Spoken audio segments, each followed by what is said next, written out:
Hello, Scorpio, Sun, Moon, Rising, Venus signs, and cross watchers. This is your tarot reading for the week ahead whenever you're finding it. If you're watching along as I post because you're subscribed, this will be for the week of May 13th to the 19th, 2023. Or 2024, oh my gosh. Let's dive into it. I keep messing up the years for some reason. Let's dive into it. We're going to pull 6 cards, 2 rows of 3 from the Dreams of Gaia Tarot. So, Scorpio, what wants to come out for you? All right, the first card that popped out is the 3 of Water. This shows really fun times with friends, actually. Really enjoying your social life, get-togethers with friends, with family, whoever your support system is. So that is beautiful. Also, this area of life may be expanding. I'm seeing a lot of you are in this position where you may be hosting some sort of weekly get-together or bi-weekly get-together or monthly get-together, or if there's already an organization that does this, you are helping to volunteer for them. So you're like the first person there, or maybe you're in a position where you're like an organizer or something like that. You seem to be facilitating community very strongly these past few weeks, honestly, and creating that safe space for other people to indulge in a very specific hobby or to just indulge in who they are naturally and show up as who they are naturally. You also have the 7 of Swords in reverse. Really interesting. I don't know why when this card comes out, it makes me think of like, be yourself authentically, creating space for people to show up as their authentic self without judgment, to be selfish, to take up space. I don't know why these themes keep coming out so strongly, because the 7 of Swords upright can sometimes show manipulation, liar, cheater, stealer energy. I'm not really getting that energy from it, especially when it's coming out in reverse like this. I mean, let's see what other cards come out around it. But I'm seeing you listening to people and allowing them to be who they want to be and show up how they want to be. Some of you guys, you may be silently judging a person or two for the way they're showing up, and you're just sort of keeping that to yourself or to your bestie. Oh, we have the Youth coming out in reverse. This is a major arcana card. Okay. You know what? This coming out next to the 7 of Air. There can be someone in your circle or like your immediate surroundings who is very childish. They're not a child, because that would be different. This is someone who acts childish. Like, they say jokes that really aren't funny. They could even like do pranks on people, joke about really dumb, childish things. And it's like kind of annoying because you're trying to show up authentically. You know, you're trying to show up as an adult who is still in touch with their inner child, sure, but there's a difference between being in touch with your inner child and being childish. And I am seeing someone here who's sort of beginning to frustrate you with how they're showing up in that way. So let's see what else wants to come through. We have the 10 of Air in reverse. Endings. I feel like whoever this person is that's showing up in this immature way, you're setting some sort of boundary with them, or this is going to sound so bad, you're making their life a lot more difficult. You're making it a lot more difficult for them to show up in your spaces in some way, shape, or form. So this could take the appearance of like no longer giving them rides places, no longer inviting them out, raising a certain price of admission for something. I don't know. Does that make sense? Like, it's going to be harder and harder and harder for this person to be in your space, to be in your energy. And if they want to be in your space and energy, they're going to have to sort of show up with more or offer more. I wish I could get more details on that, but I feel like this exact example is going to look so different for all of you. And you know, the 7 of Swords in reverse can show your own sort of energies of manipulation, which we all have, by the way. It's not a bad thing. But you're trying to communicate to someone via body language. Oh, this is a weird reading because this message never comes through. You're trying to communicate to someone via body language or like sort of avoiding eye contact, not talking to them. Like, hey, I don't necessarily like you. I don't want you to approach me. I don't want you in my space. Okay, I don't want you in my friendships. Like, you know, you're communicating that to someone without communicating it. very like read between the lines energy here.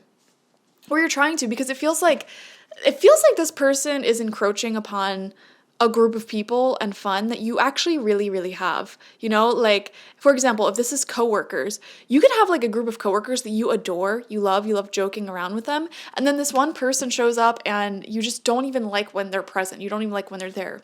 This could also be like you have a get together each week. Like, say you have a get together each week at your house and you love it and all your friends are there and you love each other, you're having so much fun, and then you have like a roommate or something that keeps like hanging out and like you don't like this person. You're like, please stay away. Or you could go to a group, like say you have like a weekly yoga or dance or something that you do each week, and you have your group of people that you love interacting with, you love talking to, and they keep like squeezing their way into conversation. So this is a fascinating message, and I feel like you're being a little bit more not aggressive directly, but not passive aggressive either. How do I even describe this?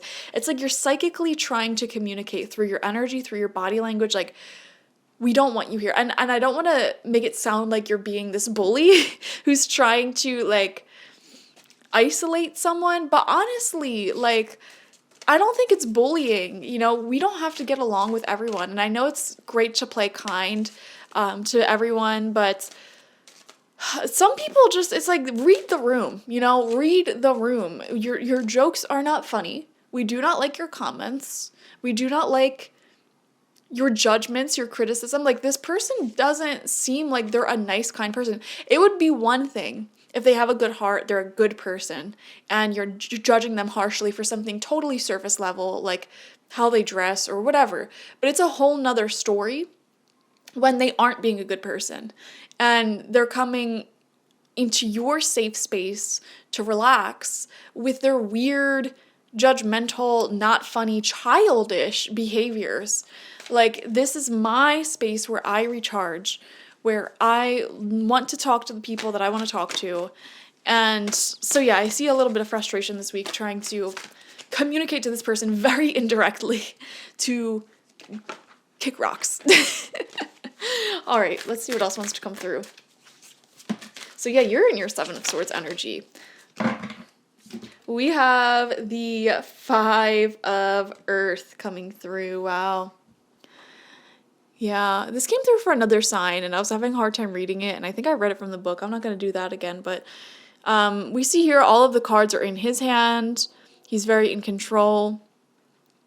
But then over here we have a woman who's sort of crying, and to me this can kind of show, like, that's the reality that you want. What you want to see is available to you right now. And when you focus on what you don't have, on the absence of what's there, you manifest more of that. And on the flip side, when you focus so much on the people that you don't want there, they tend to keep showing up and showing up and showing up. So instead of focusing on, like, hey, universe, can you, like, get rid of this person because you're focusing on that person, focus on the affirmations, the intentions of, like, this is a safe space. This is a beautiful place where everyone gets along. This is a beautiful space where light and good energy can radiate. I have a story for you, actually, that may resonate with you. So when I first moved into my current house that I'm in now, I did a really, really deep smoke cleansing of the entire house, and I painted runes on all of the doors and above all the windows, but with the same colored paint so it blended in. And I set intentions of, like, only good, positive intention people may enter this house. If anyone has negative intentions, they're not allowed in this house. And weirdly enough, my friend group, which was like 3 people who I was very close to, I considered them family, and I was friends with them for like over a decade. They all stopped being my friend as soon as I moved into that house, like very shortly after. And they never, ever, ever would come over for the few months that we were still like in contact and I didn't know what was going on. They would never come over, and I thought that was really weird. And then basically the friendships ended. I'm like, oh my gosh, like, it's all lines up. And then I started realizing how awful those friends were and how good it was that they were out of my life. But it's like, I set the intentions. that only love and light and good intention people may enter this home.